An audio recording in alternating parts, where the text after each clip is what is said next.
शांति। मित्रों सादर नमस्ते। एक कवि ने महर्षि दयानंद सरस्वती को याद करते हुए बड़ी अच्छी कविता लिखी है। लिखा है कि 100 बार जन्म लेंगे 100 बार फना होंगे, यह शान दयानंद की फिर भी न अदा होंगी। तो निश्चित रूप से इस कवि की बातें बिल्कुल सत्य हैं। महर्षि दयानंद सरस्वती के यह शान को, ऋण को हम जब याद करते हैं तो देखते हैं कि कोई ऐसा क्षेत्र नहीं, कोई ऐसा विषय नहीं जिसके ऊपर महर्षि दयानंद सरस्वती का यह शान न हो। भारत की लगभग सभी समस्याओं के ऊपर हम देखें तो महर्षि दयानंद सरस्वती का सभी समस्याओं के निराकरण के लिए उनका प्रयास रहा है और अभूतपूर्व रहा है। देश की स्वतंत्रता के लिए और भारत में व्याप्त अंधकार, पाखंड, अंधविश्वास, छुआछूत, महिलाओं की अशिक्षा, दलितों का शोषण, दलितों के ऊपर भीषण अत्याचार, अमानवीय कृत्य, इन सभी को दूर करने में महर्षि दयानंद सरस्वती का और आर्य समाज का योगदान सर्वोपरि है।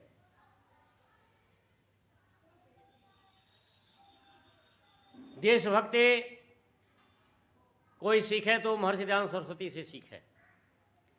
देशभक्ति महर्षि दयानंद सरस्वती के अंदर कूट कूट कर भरा हुआ था। एक अभी मल्लिच्छराज निग्रहणाचार्य जी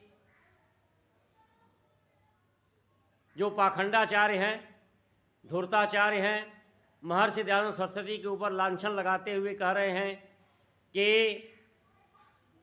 दयानंद कोई अच्छा विद्वान नहीं था और अंग्रेजों से मिला हुआ था। एक बार की बात है, सर सैयद अहमद खां जो मुस्लिम समाज के समाज सुधारक थे और जिन्होंने अलीगढ़ विश्वविद्यालय की स्थापना की, वे महर्षि दयानंद सरस्वती के सामने कह रहे थे कि अंग्रेजों का सुशासन है, बहुत अच्छा है। महर्षि दयानंद सरस्वती ने कहा कि केवल सुशासन से नहीं होता है, स्वशासन होना चाहिए। वे कहने लगे स्वशासन से ज़्यादा जरूरी सुशासन है, भले ही स्वशासन नहीं है, यानी हम परतंत्र हैं, फिर भी अंग्रेजों का सुशासन बहुत अच्छा है। महर्षि दयानंद सरस्वती ने जवाब देते हुए कहा कि हम परतंत्र होकर के और इस सुशासन में कुत्तों की तरह पूंछ हिला सकते हैं, उनके तलवे चाट सकते हैं। यदि स्वशासन होगा तो हम सिंह गर्जना भी कर सकते हैं। यह बात सुनकर के सर सैयद अहमद खां चुप हो गए और सब लोगों ने महर्षि दयानंद सरस्वती का समर्थन किया कि सुशासन ही नहीं, स्वशासन चाहिए। महर्षि दयानंद सरस्वती ने कहा कि परतंत्रता चाहे कितनी भी अच्छी हो, वह स्वीकार्य नहीं है। इन मूर्खों को पता नहीं कैसे महर्षि दयानंद सरस्वती में यह कमी दिखाई देती है। महर्षि दयानंद सरस्वती गुणों के खान थे।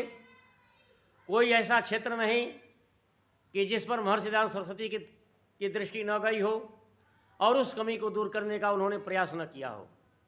मैं एक बात, जैसे शिक्षा है, भारत में शिक्षा सबसे ज़्यादा दुर्व्यवस्थित है।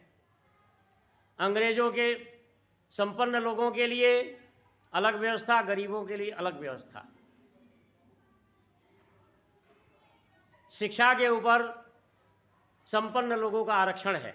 यह बड़ी अटपटी बात लगेगी, लेकिन देखो जितने भी अच्छे अच्छे IIT कॉलेज हैं,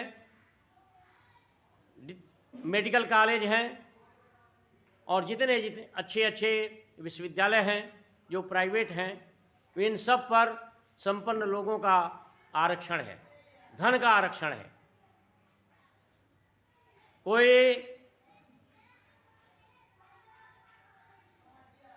इंटेलिजेंट गरीब बच्चा यदि मान लीजिए कि उसके नंबर वह नीट को पास नहीं करता है और डॉक्टर बनना चाहता है तो वह डॉक्टर नहीं बन सकता।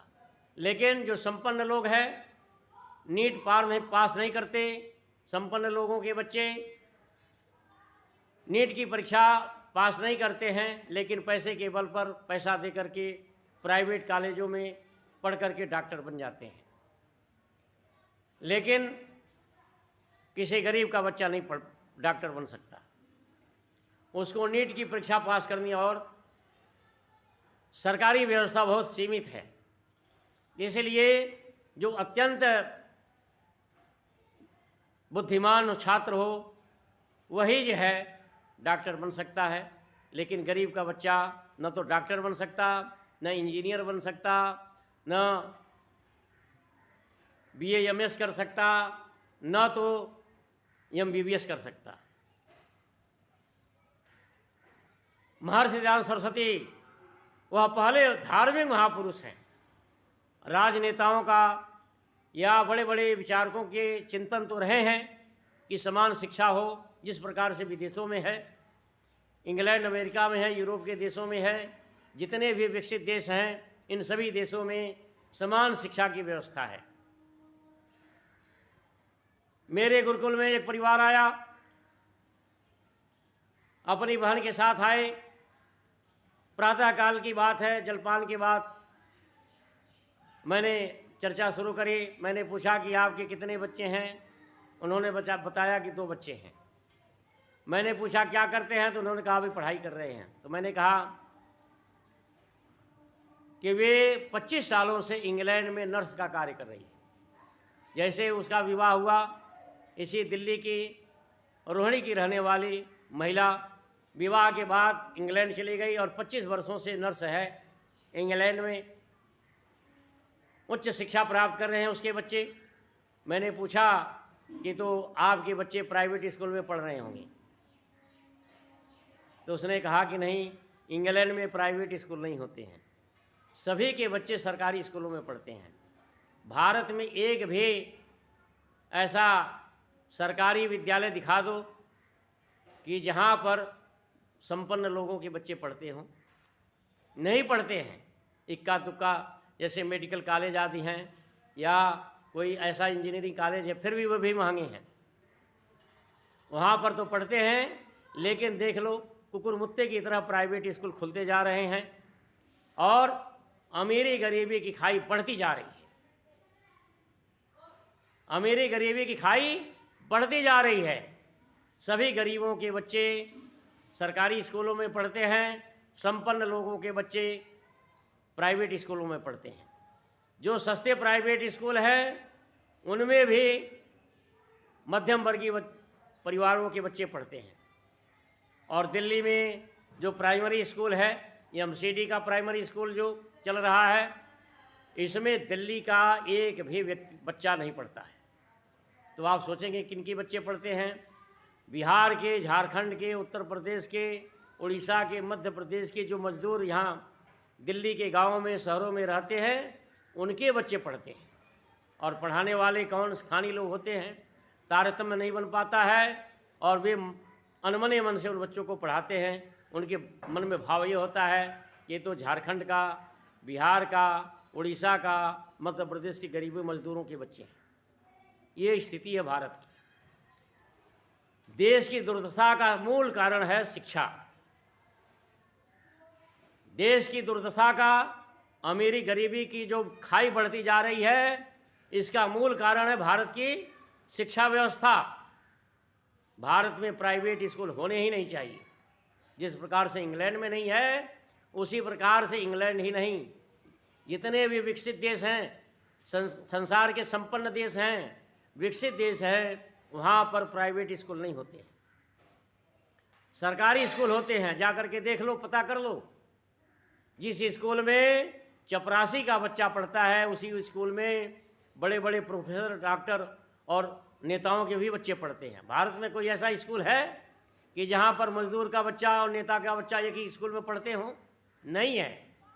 लेकिन महर्षि दयानंद सरस्वती वह महापुरुष हैं जिन्होंने कहा, ऐसा मत सोच लेना कि सिर्फ गुरुकुलों के लिए, जो प्राइवेट गुरुकुल चलते हैं उनके लिए कहा है।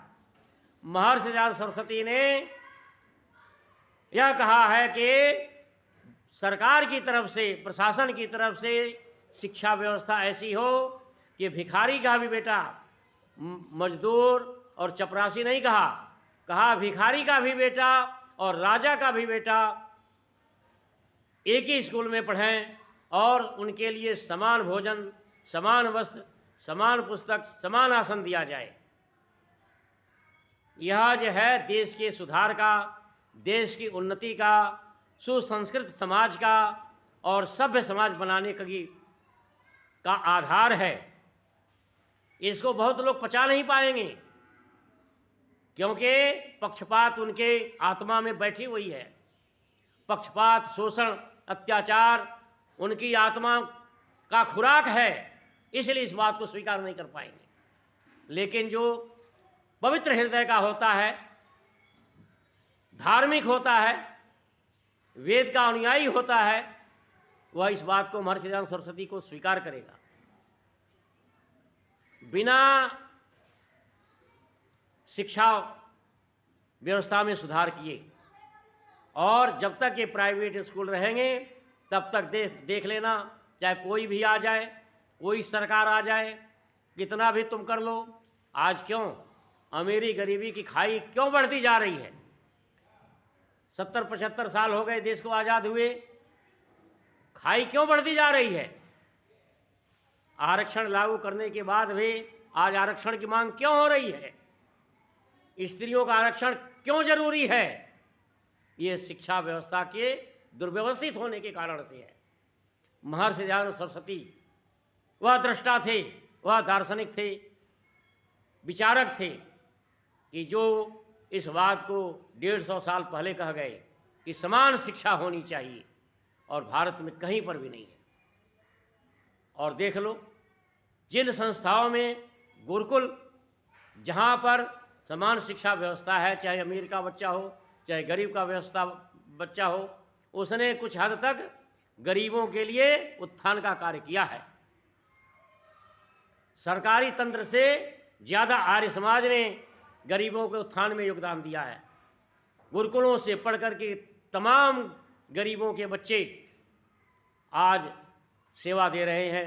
सरकारी स्कूलों में अध्यापक हैं, प्रोफेसर हैं, लेक्चरर हैं और छोटे विद्यालयों में भी अध्यापक हैं। आर्य समाज और महर्षि दयानंद सरस्वती का शिक्षा के क्षेत्र में बहुत बड़ा योगदान रहा है, अभूतपूर्व रहा है। और यह व्यवस्था सिर्फ देखोगे तो यूरोप में होगी। यह सभ्यता, यह संस्कृति, यह सुव्यवस्था यूरोप के देशों में होगी जो आर्य समाज के गुरुकुलों में है। जैसे हमारे गुरुकुल में, खेड़ा खुर्द के गुरुकुल में पढ़ने वाले पता ही नहीं चलता कौन गरीब का बच्चा है, कौन अमीर का बच्चा है, कौन किस जाति का है। सरकारी स्कूलों में तो पता चल जाता है, क्योंकि वहाँ जो फार्म भरे जाते हैं तो जाति का कॉलम भरना पड़ता है। लेकिन गुरुकुलों में जाति का कॉलम बंद है। 10-10 साल बच्चे पढ़ते हैं, लेकिन किसी अध्यापक को, किसी छात्र को पता ही नहीं चलता कौन छात्र किस जाति का है, अमीर है कि गरीब है, पता ही नहीं चलता। सबके लिए समान भोजन, समान वस्त्र, समान दूध, समान पुस्तक, समान आसन, समान सब कुछ समान। ऐसी सुंदर व्यवस्था कि एक ही पंक्ति में अध्यापक भी, गौशाला में काम करने वाले मजदूर भी, पाकशाला में खाना बनाने वाला पाचक भी और बच्चे भी, सभी एक पंक्ति में बैठकर भोजन करते हैं और एक समान शिक्षा दी जाती है। यह महर्षि दयानंद सरस्वती की देन है। कौन ऐसा क्षेत्र है कि जिस क्षेत्र में महर्षि दयानंद सरस्वती का योगदान न हो? शिक्षा के क्षेत्र में आर्य समाज ने क्रांति ला दी।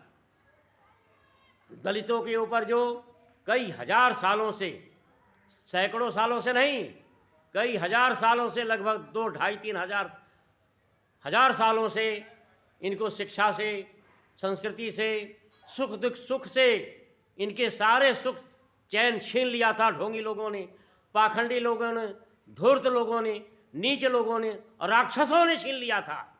लेकिन आर्य समाज ने यह जो है व्यवस्था दी, इनके उत्थान के लिए अभूतपूर्व कार्य किया। और आर्य समाज ने वो चमत्कार कर दिया कि मोची के भी बच्चे को महाविद्वान बना दिया। महाविद्वान ही नहीं बनाया, ब्राह्मण बना दिया, आचार्य बना दिया, और बड़े बड़े लोग, बड़े बड़े विद्वान, बड़े बड़े जमींदार, राजा महाराजा भी जिसकी पूजा करने लगी। वो आर्य समाज ने वो कार्य किया है, अभूतपूर्व कार्य किया है। आर्य समाज ने, महर्षि दयानंद सरस्वती ने चमत्कार ही चमत्कार किया है। संसार में हम तो जानते हैं चमत्कार नहीं होता, हम नहीं मानते चमत्कार, लेकिन यह आर्य समाज का कार्य ही चमत्कार है। महर्षि दयानंद सरस्वती का कार्य ही चमत्कार है कि एक मोची के बच्चे को महाविद्वान बना दिया, महाब्राह्मण बना दिया, बहुत सम्मान दिलाया, और हजारों लोग, लाखों लोगों ने उनकी पूजा करी। यह चमत्कार है आर्य समाज का, महर्षि दयानंद सरस्वती का है। ये पाखंडी निग्रहणाचार्य क्या जाने, धूर्ताचार्य क्या जाने, जिसकी धूर्तता आत्मा में भरी हुई है, जिसकी धूर्तता जो है छल कपट, पाखंड, अंधविश्वास, अत्याचार, शोषण, कुकृत्य इनकी आत्मा में भरी हुई है। ये क्या जाना है आर्य समाज महर्षि दयानंद सरस्वती को, जो महर्षि दयानंद सरस्वती की निंदा करता है। धूर्त कहीं का, नीच कहीं का, पापी कहीं का, निकम्मा, लाल कपड़े पहन करके शादी कर लिया और चला है महर्षि दयानंद सरस्वती की बुराई करने। नीच कहीं का, पापी कहीं का, ढोंगी, पाखंडी, धूर्त। अरे तुमने दलितों के साथ कैसा कैसा अत्याचार नहीं किया, जाकर देख लो।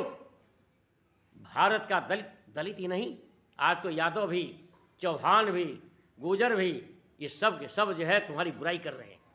तुम्हारे कारण से हिंदू धर्म की बुराई कर रहे हैं। तुमसे बड़ा पापी इस पृथ्वी पर कोई नहीं हुआ।